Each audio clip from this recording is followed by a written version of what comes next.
been a while since we've been talking midweek. Usually we got the weekend, energy going. Midweek, Thursday night game, prime time game for the big time Patriots. This is the only one we have this season, right, Dad? Yeah, this is it. Patriots are that much in the doldrums where they literally do not have another primetime game the rest of the year. And they give it Yeah. to us in week 3. So thanks a lot. And it's a Thursday night game. It's not even a Sunday night or Monday night game. Awesome. Yeah. Yeah. So I think a lot has happened since the beginning of the season.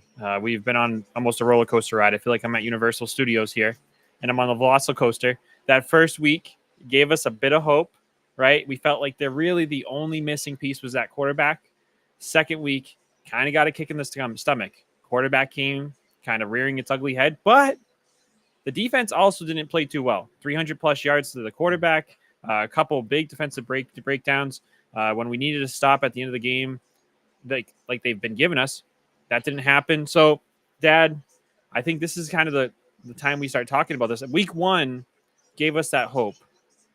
Now in week 3, after seeing a win and a loss, at what point do you say it's time to put the tank commander outfit on and ride the tank in the battle?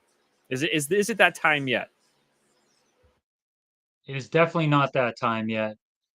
Look what's going on around the league. Baltimore 0-2. There's some really good teams. Cincinnati 0-2. Kansas City is a very shaky 2-0. And I just feel like we're a legit quarterback away from being possibly playoff contenders. You know, our defense, they weren't great, but they gave up 20 points. I'm sorry. If your defense gives up 20 or less points in today's NFL, I consider that a win. Last week, I'm still bitter about it, still pissed.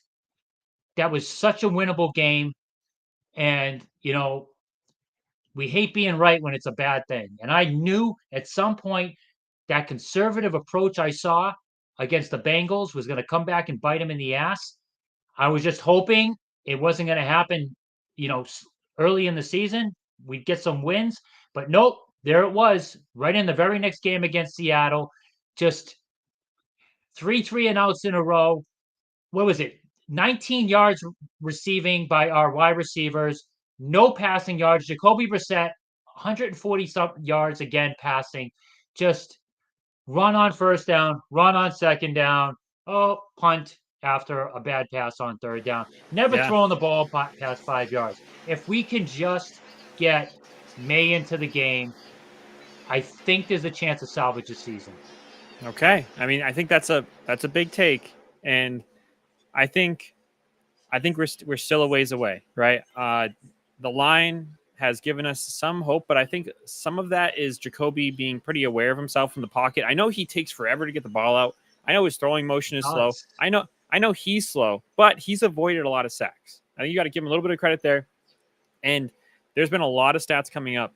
We've let up some of the most pressures in the NFL, which has been not good, which validates a lot of what we thought was going to happen coming into the preseason. I'm sorry, coming into the season. I think we we got to start hoping for some losses should not hurt. Okay, at this point, that Seattle loss hurt. After this, I don't think losses should hurt. Verdian Lowe is now out for us. Now we're out of tackle. Okafor, the Chucks guy that was supposed to be Wolves. Well, we got Chucks playing tackle. He is now officially off the team. They were designated him away. He spent 5 days away from the team, did not return to the locker room, and now he is off the team. So at this point, we're down 2 tackles in a group that probably wouldn't have started on the top half of teams in the NFL. Offensive line is still in shambles. Wolf did a horrible job with that. I think this should go down in the recent history books for the Patriots as a joke of an offseason in a lot of ways because of the money that we did not spend. The fact that Matt Judon is wearing a Falcons uniform and we have 35 and a half to 40 million in cap space is an absolute joke. And our 4-man pass rush is not doing well. Just as much as Not we're without giving, Barmore. Yeah. not without Barmore, not without Judon. And No. we had flashes with White taking over. But other than that, we're not getting 4-man pressures, which is putting a lot on our secondary. So our front seven is not what we initially anticipated. Some of that is just bad luck.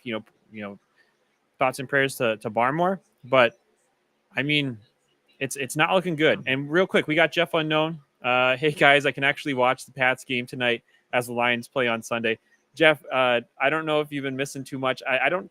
I think the Lions have had some pretty odd games, but the Patriots games. Jeff, I challenge you. Count how many times the ball travels in the air more than 15 yards from Jacoby Brissett. And, I'm counting the 15 yards behind the pocket because he, dropping back 10 yards past the line of scrimmage. Does the ball go that far?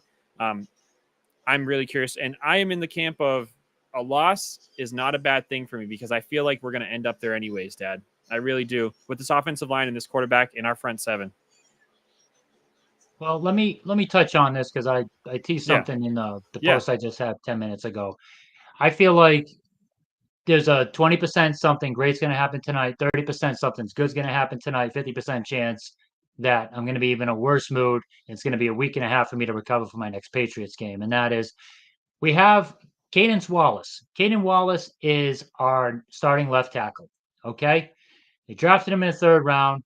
I wasn't crazy about the pick, but he's had his moments. Okay. So we get a rookie left tackle in tonight.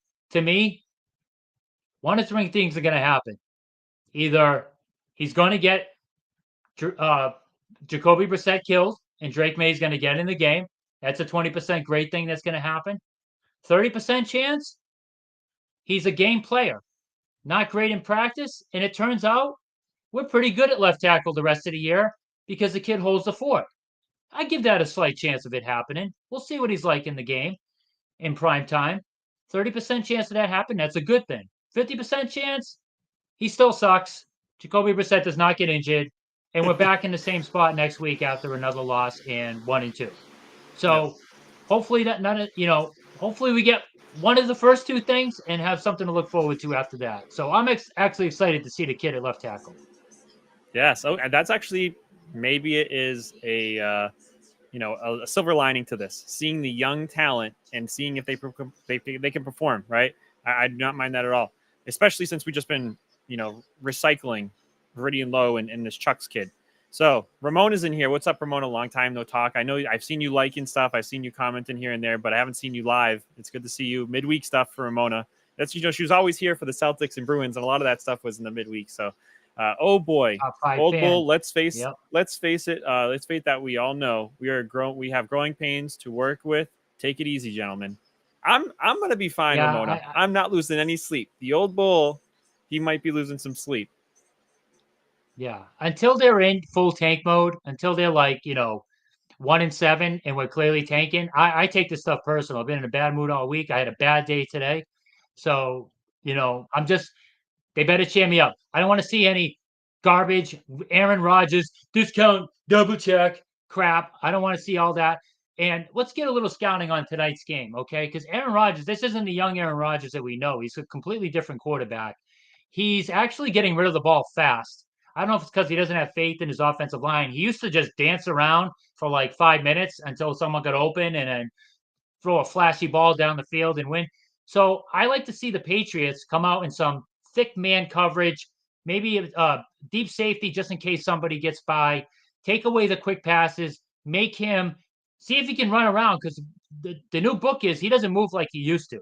So hopefully they're not playing like a soft zone that Aaron Rodgers, a guy who's been in the league for a long time can just pick apart. I'm going to go insane if I see that. If I see soft zone coverage out there and Aaron Rodgers just able to sit there for 3 seconds, 4 seconds, and just pick his spots, I'm going to be wicked pissed. So I want to see tight man coverage, and because he's been chucking that ball fast. And another thing, I don't know if you want to touch on it, Matt. The Jets defense has not been what we thought it's going to be. Their run defense is absolutely atrocious. They're giving up like over 150 yards a game. Sauce Gardner got burnt, I guess, by Calvin Ridley. Wouldn't it be great to have a guy like that? So, again, this is a winnable game for the Patriots. Absolutely winnable game. And again, can we see some Pop Douglas and Yeah. some Wait. Polk, some Jalen Polk? Can we see if these guys can actually play? Can we throw them the damn ball? Brissett, stop taking an hour with the ball and throw the damn ball. Listen, okay, wait, just for the scouting report part, right? Let's I want to talk about what you just said in a moment. You mentioned all great things. The other thing I think that we do pretty well that I think will counter this Jets team is we've been covering the running backs really well. So we had Zach Moss in week 1 with the Bengals, covered him really well. Only got 2 catches, like a little over, like 15 yards. The Seahawks, they threw that Charbonnet kid 5 catches, 31 yards, right? They've been throwing to Breece Hall a ton. So I'm wondering if we can do what almost nobody else has done so far this year for the Jets, and that's stop Breece Hall, because he is right now the blankie for Aaron Rodgers. So can we close out Tavai, our fast linebackers, get out there? Bentley's out. I don't know if you saw that. I don't know how much he was even in, last game, but we'll see. Can we stop that stuff? And also, can we shut down Lazard? Can we force Rodgers to do what Brady always struggled to do and throw to his new guys? So I'm really curious about that from the game. Yeah. And I like that now because Hall has been like his bell cow as far as throwing short passes. I like that. Yeah. So now you talked about Polk and Douglas. So, Dad, there's been 2 things that came out. We only got a couple minutes. How much stock do you put in Douglas coming out and saying what he said about, watch the tape if we're open and everything like that? Do you think that is a beneficial thing? Do you think that's a takeaway, a negative? It's a negative from a team standpoint, but I like it because I it like it just too. puts more pressure. It puts more pressure on the Patriots to do something about it because Jacoby Brissett, he's a valiant old veteran. He takes forever to get rid of the ball. He does. If it's not a design screen where he's just supposed to throw a quick, where are the quick slants? Where are the quick 5-and-out passes? He doesn't have to be Tom Brady, but every quarterback in the league has a few of those. Pop Douglas gets open like that. He's almost Julian Edelman physically. He might not be as clutch yet or as game break as amazing as Julian, but he's as quick as Julian. He's as agile. He's as fast. Don't tell me that guy can't get open on a quick 5-and-out. Why there hasn't been one throw to him like that? Like, give me a damn break. So that's I want to see that. I want to see Jalen Polk. Let's find out if these guys are number 2 receivers. I don't think either one is a number 1 receiver. Let's find out if they're both number 2 because I think that's his ceiling, and that'd be great to have. Yeah, no, and I think a couple things, Dad. As and like one of them or both of these might actually make you a little sick. So there's been a lot of stuff coming out in the Patriots subreddit about what our wide receivers are actually doing, right? What do the numbers say? The All 22, the Pro Football Focus, are they winning their routes? So let's see, window. Here we go. So right here, time in the pocket. This is actually different. Jacoby Brissett overstaying in the pocket. Here we go. Jalen Polk, a 31.6% route win rate compared to his other rookies. So Jalen Polk is winning his routes. He's getting open. And for some reason, we're still not able to get him the ball. There's another report out, and Pop Douglas is in like a 60% route win rate right now. And again, we're not getting the ball. He's in the top 20 in the league for getting open. And I mean, I think I've watched different Twitter guys on Twitter going over different plays, and Jacoby Brissett is playing it safe. He's playing to keep this job. It's so gross. I feel like he should be playing with house money, 1-year contract. He's not playing to win games. He's playing to not look bad. I think it's almost a bad sign that we haven't had an interception 2 games into the season, because he's not taking any chances. He's not taking any chances, So my goal this game, what make me happy is if I see 5 passes go beyond 15 yards. 5 passes beyond 15 yards, I'll be a little bit happier. I'll take it. Absolutely. Yep. It's game time, I think, right? Do these games start at 8:15? I think it's supposed to, yeah. All right, everybody. Thanks for tuning in. Hopefully we don't get another snooze fest. Tune in for